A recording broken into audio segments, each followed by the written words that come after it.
Welcome to our channel, all friends. If you are new to my channel, please subscribe my channel and press the bell icon to stay update for new videos. Thanks. Let's start new video.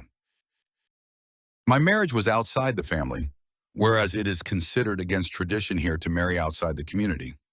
There was no suitable match within the family, which is why my parents were concerned. At that time, I was taking my final exams for my BA. Then Jamil Ahmed's proposal came. They had been living as tenants in our neighborhood for 5 years. My father had become good friends with Mr. Akmal, and it was through him that they had the courage to propose for Jamil. Jamil was a handsome and well-mannered young man, obedient to his parents, and had a good job. In short, he had many qualities, and there didn't seem to be any flaws. So my father, disregarding the family and community's opinion, agreed to the proposal. Before the engagement, I would sometimes go with my mother to their house. I occasionally ran into Jamil, and he would always lower his gaze and walk past. To be honest, I liked him a lot, but we never had the chance to talk. When I heard from my mother that my engagement was fixed with Jamil, I was overjoyed. My heart was filled with happiness, and my mind was already set. But Jamil was the one who filled my thoughts. Allah had granted me this blessing without me asking for it. My father was extremely satisfied with the match. In his opinion, it was impossible to find a better match. After the wedding, I left my father's home as a bride to the house next door. Although my parents' house was close by, I refrained from visiting unnecessarily to avoid causing any complaints from my in-laws. My mother visited less often, but my younger sister would come by once a day because she loved me dearly and used to sleep next to me before my marriage. She missed me and would visit me at least once a day. My in-laws were good people and had no objection to my visiting my parents. After the wedding, Allah blessed us with a son, and my father-in-law named him Afroz Khan. Afroz was the first grandchild in the family, the apple of everyone's eye and the joy of their hearts. My mother-in-law would live for the sake of this child. Jamil also loved him deeply and would not leave his side even for a moment. Life was full of happiness and contentment. But one day, Jamil came home with a gloomy face. I asked him what was wrong and if something unpleasant had happened at work. He replied that it wasn't that, but there was bad news. My transfer had been ordered to East Pakistan. The situation there was not stable, so I won't be able to take you and Afroz with me. I am worried about being separated from you and our son. When my in-laws heard this, they became concerned. Transfers are common in jobs, but the worrying part was that during those days, there were increasing conflicts in East Pakistan. Nevertheless, Jamil went there and sent us news of his well-being. He became busy with his duties. I used to call my mother-in-law Khala Jan, my aunt, and she would pray for his safety after every prayer. I also prayed for his well-being after every prayer. A few months after his departure, the situation worsened. News of killings and violence began to flood the media. The images published in newspapers were horrifying. If a loved one is caught up in such a situation, the pain is beyond words. Every day, my heart would race, and I would pray for his safety. But Allah had other plans. After the bloody events, Dhaka fell, and East Pakistan became Bangladesh. Suddenly, contact with Jamil stopped, and we heard nothing from him. He had gone missing. The situation was unbearable for me, and my in-laws were devastated. A storm had hit our home. Not only Jamil, but many others had gone missing. My father had some relatives in India, so he wrote to them asking them to find out about Jamil. They contacted one of their former partners, a Bengali, who made inquiries but couldn't find any information about Jamil. However, it was learned that many people from West Pakistan in that area were killed, including Jamil. The only thing left was to mourn and accept fate. After 3 years, my in-laws decided to return to their ancestral town in Peshawar. They gave me the option to come with them or stay with my parents. After consultation with my parents, it was decided that I would stay with them and my in-laws could leave. I moved with my son to my parents' house. My father-in-law rented out their house and left for Peshawar. Jamil had been taking care of his parents, and when his income ceased, they had to leave the rented house and return to their village. They believed that at least they had their own house there and some relatives who could offer them help. My father had the additional burden of supporting his daughter and grandson. His income was average, but since he was an engineer, he began trying to find a job in Saudi Arabia. Allah listened to his prayers and he received a good job offer in Jeddah. My father left for Saudi Arabia to earn more money, leaving my mother and me behind. Over time, our financial situation improved.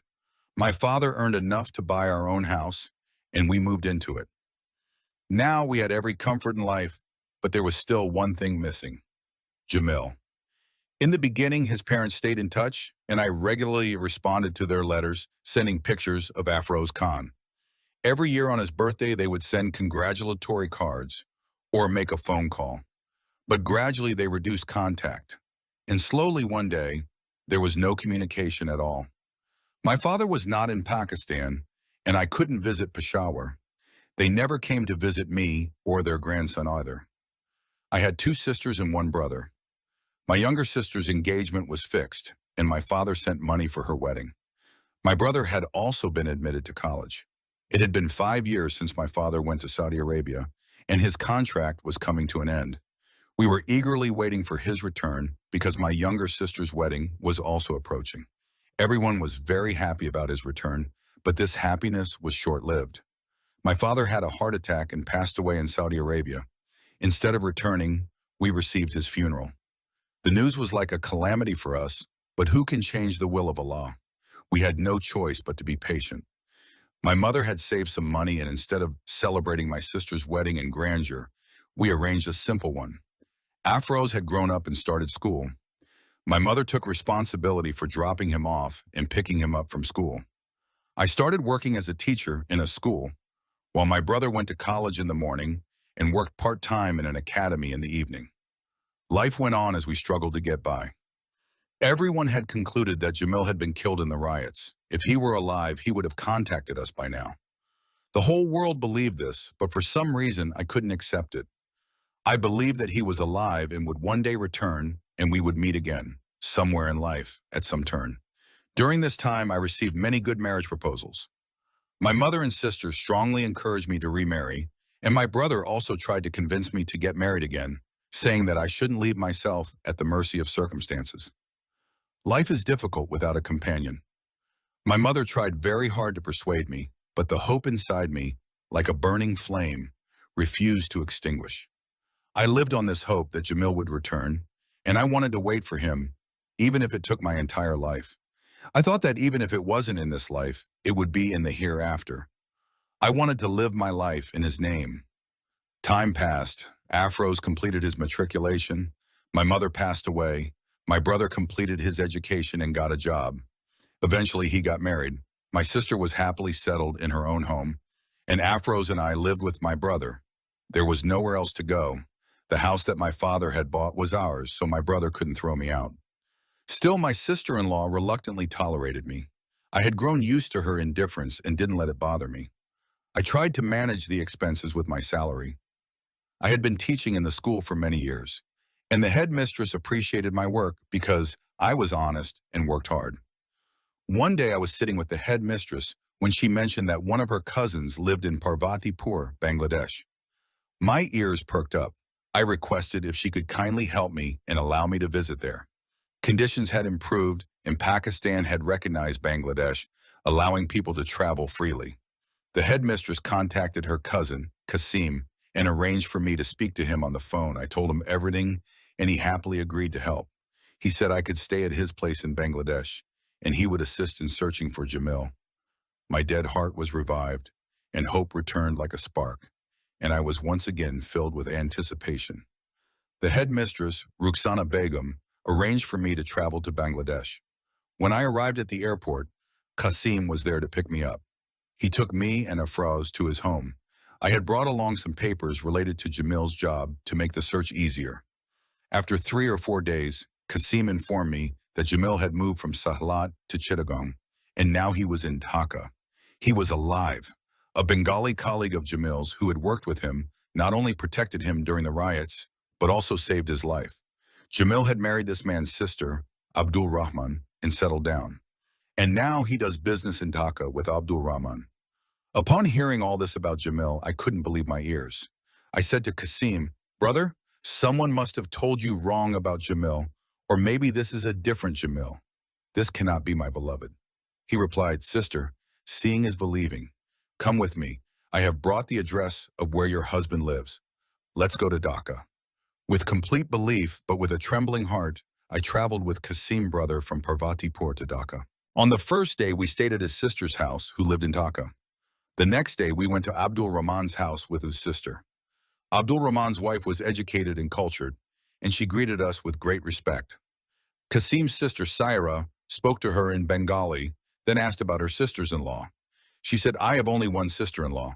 She married a young man from West Pakistan, Jamil, in 1973.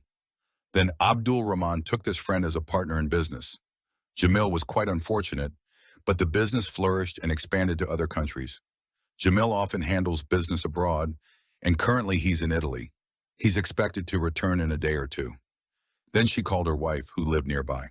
She was a beautiful, dusky, and graceful woman with large, shiny eyes and long hair. Truly, she had the magic of Bengal. I couldn't help but keep looking at her. Saira introduced me by saying, she is from India, my cousin. She deliberately mentioned India instead of Pakistan, so they wouldn't get uncomfortable. Kasim brother stayed with his sister for 2 days while continuing to inquire about Jamil. On the third day, he told me that Jamil had returned. If I wanted to meet him, he could arrange it through a friend. With trembling voice, I asked, Kasim brother, why did we travel so far and for so long? We came here to meet Jamil. Should we leave without meeting him? Anyway, somehow he arranged the meeting and invited Jamil to his brother-in-law's house for tea. When he arrived, they brought me in front of him. Jamil looked at me, and he was stunned, unable to blink. It was as if he couldn't believe his eyes, like he was dreaming. Then I called Afroz, who was in another room. Afroz, come here and see who this is. This is your father, whom we have been waiting for more than 18 years. Today, by the grace of Allah, we finally met. Come, hug him. Upon hearing my voice, Afroz came into the drawing room. When he saw his father, he noticed that he had grown into a young man. Jamil got up from his chair unsteadily and embraced Afroz. I was still in shock, unable to believe that this was my beloved Jamil. I had thought that perhaps Kasim brother had found a different Jamil, but no, it was him, the one for whom I had waited through all the 18 years of my youth. He was sitting right in front of me. He spoke in an apologetic tone. To save my life, I had to marry my friend's sister. Otherwise, the people who had vowed to kill me because I was from West Pakistan would have killed me. So I stayed alive for your sake and Afroz's. But this life could not be of any use to you. The people who saved my life are the ones who took me in. Now I am bound by chains that I cannot break, even if I try. I have 4 daughters. I cannot leave them and come back to Pakistan. And my family here is not willing to move to Pakistan either. What can one do? Destiny does things to a person that no one can control. I listened in disbelief as he spoke. I couldn't believe my ears, but the truth is the truth. I asked, my dear, just tell me this. Does your family know about your current life? He replied, yes, they know. They have come to visit me here 2 or 3 times. I also went to Pakistan a few days ago. My mother was very ill, and I had to go there after my father's death 3 years ago. But how could I meet you all? You had changed your house. Saying this, he lowered his head in embarrassment. What could I say? My heart felt like it was breaking. It seemed like the roof would collapse over us. My son was also staring at his father's face in disbelief. I knew this excuse was just a cover. Jamil could have easily found out about us through any of our relatives, as he knew many of them. But he had intentionally avoided this effort because he was content with his life now. There was no room for his first wife and son in this new life. He told me, Mom, if you want, you can stay in Bangladesh, but it would be difficult. These people still don't accept people from West Pakistan. I will also have to hide you from my wife, Munawara. Otherwise, my 4 daughters would be separated from me. He went on saying many things, but I silenced him by saying, Jamil, I cannot stay here. I cannot live here. It would be impossible for us. And it would be even more impossible to hide from a co-wife. I regret that I spent so many years waiting for you in sorrow, and I will still continue to live my life. Life is short anyway. Jamil was deeply regretful and apologized. He said, forgive me, I was forced into this. I wish instead of making this bargain to save my life, I had endured a blow from a sword or a dagger and just given up my life. The people from West Pakistan were hunting me down. I was also in line to be killed, but Abdul Rahman saved me. I had nothing left to say to him. The next day, Jamil came again. I had already packed my bags. He requested to take me and Afroz to the airport. I agreed, saying, "Okay, your wish." He kept making promises to Afroz, but he remained silent, not knowing what to say. After all, he hadn't seen his father for a long time. The last time he saw him, he was just a one-year-old baby. What memories would a one-year-old have? When we arrived at the airport, Jamil said, "You go on. I will come right after finishing some urgent work."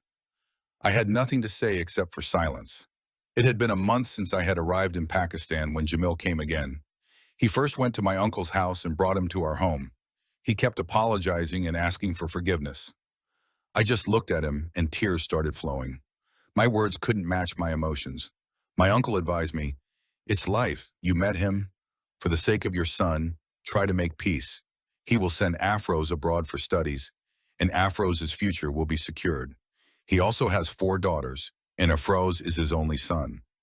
I replied, "Jamil got the opportunity to live in Bangladesh because of his wife. How can we live there with him?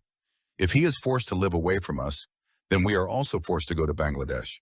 What is the use of money if the one you want is not with you? The life that remains will pass away anyway."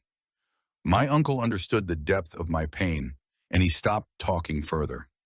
Jamil left after that. A year later, Afroz got admission into medical college. I was very happy that my son would become a doctor. Allah had given me a strong support in the form of Afroz. During this 1 year, Jamil contacted me several times on the phone, but I never spoke to him. My brother spoke with him and then hung up the phone. I couldn't bring myself to speak to him. He had lost his place in my heart. Even though Jamil tried to convince me, my heart wasn't ready for reconciliation. My son also said once or twice in a low voice, "Mom, forgive him, maybe he was really forced." But I replied, "My child, remember the days when I lived in the deep darkness of hopelessness while waiting for him.